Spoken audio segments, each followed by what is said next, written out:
जय जवान किसान साथियों, मौसम का अपडेट लेकर के आपके बीच में फिर से एक नई जानकारी आपके बीच में आई है। चूँकि आप फसलों की कटाई कर रहे हैं, ऐसे में यहाँ पर हर किसान को चिंता सताने लगी है और कहीं ना कहीं यहाँ पर व्यवधान उत्पन्न करने के लिए फिर से एक बारिश का नया पेज यहाँ पर एक्टिव हो चुका है। किसान साथियों, आप देख रहे हैं खबरों का पिटारा न्यूज़ चैनल और आपके साथ मैं हूँ नानालाल बंबोरिया।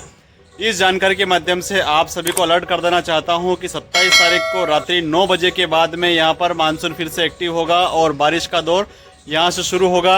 हो सकता है मध्य प्रदेश के सभी क्षेत्रों में 27 तारीख मध्य रात्रि को पूरी रात भर यहां पर बारिश का दौर अलग अलग क्षेत्रों में देखने को मिल सकता है। चूँकि आज 26 सितंबर है और 26 सितंबर को मेरी जानकारी मैंने कल ही आपको बीच में अपलोड कर दी थी। 27 तारीख को भी हल्की बूंदाबांदी का दौर आपको दिन के समय में देखने को मिल सकता है। इसके साथ अगर अच्छी बारिश की अगर हम बात करते हैं तो रात्रि 9 बजे के पश्चात में यहाँ पर बारिश की प्रबल रूप से संभावना बन रही है। आप सभी से आग्रह करना चाहूँगा कि अगर आप दिन में फसलों की कटाई करते हैं तो निश्चित रूप से उसे तुरंत समेट करके रखें, क्योंकि यहाँ पर जो मानसून एक्टिव हो रहा है उसका प्रभाव निश्चित तौर पर सभी क्षेत्रों में देखने को मिलेगा। और जोरदार बारिश का जो दौर है वो 27 तारीख मध्य रात्रि से यहाँ पर शुरू होगा, जो कि 3 तारीख तक लगातार यहाँ पर अलग अलग क्षेत्रों में बारिश कराएगा। 3 तारीख के पश्चात में मौसम यहाँ पर खुलने की प्रबल रूप से संभावना बन रही है।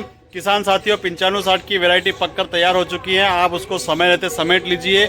और वर्तमान में यहाँ पर खाचरोद और जावरा क्षेत्र ऐसे हैं जहाँ पर मटर की बुआई भी करना है।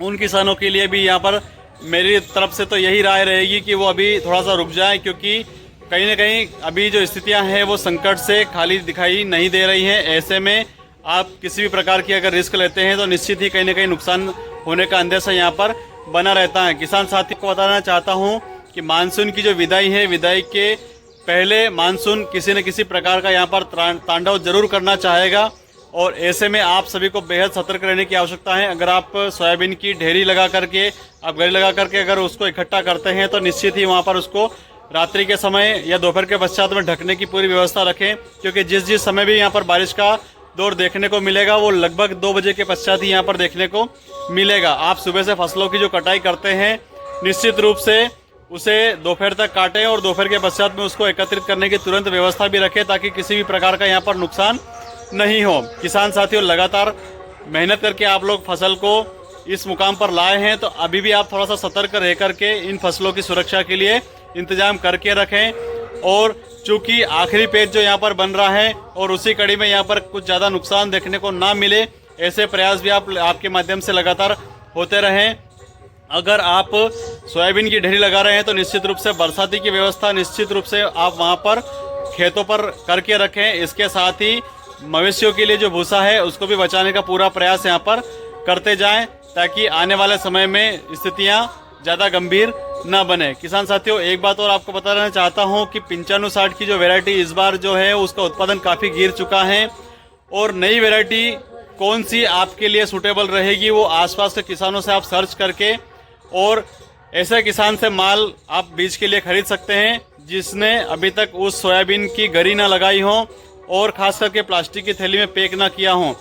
जहाँ तक अगर हो सके, अगर आप बीज के लिए किसी प्रकार की अगर वैरायटी रखना चाहते हैं तो थ्रेशर से निकालने के बाद तुरंत उसको बोरी में पैक करके और आप रख दें। नीचे ढेर करेंगे या फिर उसको गरी दे के अगर एकत्रित करेंगे या प्लास्टिक की थैली में पैक करके अगर रखेंगे तो उसके अंकुरण क्षमता में निश्चित रूप से कहीं ना कहीं यहाँ पर नुकसान होता हुआ दिखाई देगा। अगर आप बीज की सोयाबीन अगर संभाल के रखना चाहते हैं तो सोयाबीन निकालने के तुरंत बाद में उसको जो बोरी आती है, जो खल वगैरह की जो बोली आती है, उसमें भर करके रख लें। वो सोयाबीन आपकी किसी भी प्रकार से अंकुरण क्षमता के लिए मजबूत रहेगी, उसमें खराब होने की संभावनाएं काफ़ी हद तक कम रहेगी। एक और नए अपडेट के साथ बहुत जल्द आपके बीच में आऊँगा। आपका शुभचिंतक नानालाल बंबोरिया। और एक बात और आपसे रिक्वेस्ट करना चाहूँगा, अगर आप खेती बाड़ी में एक अच्छा ज्ञान प्राप्त करना चाहते हैं और आपके बच्चों को एक तकनीकी खेती सिखाना चाहते हैं तो रतलाम के इस इंस्टीट्यूट की जानकारी जरूर हासिल करें, ताकि आपके बच्चों का भी एक उज्जवल भविष्य का निर्माण हो सके और आप एक खुशहाल खेती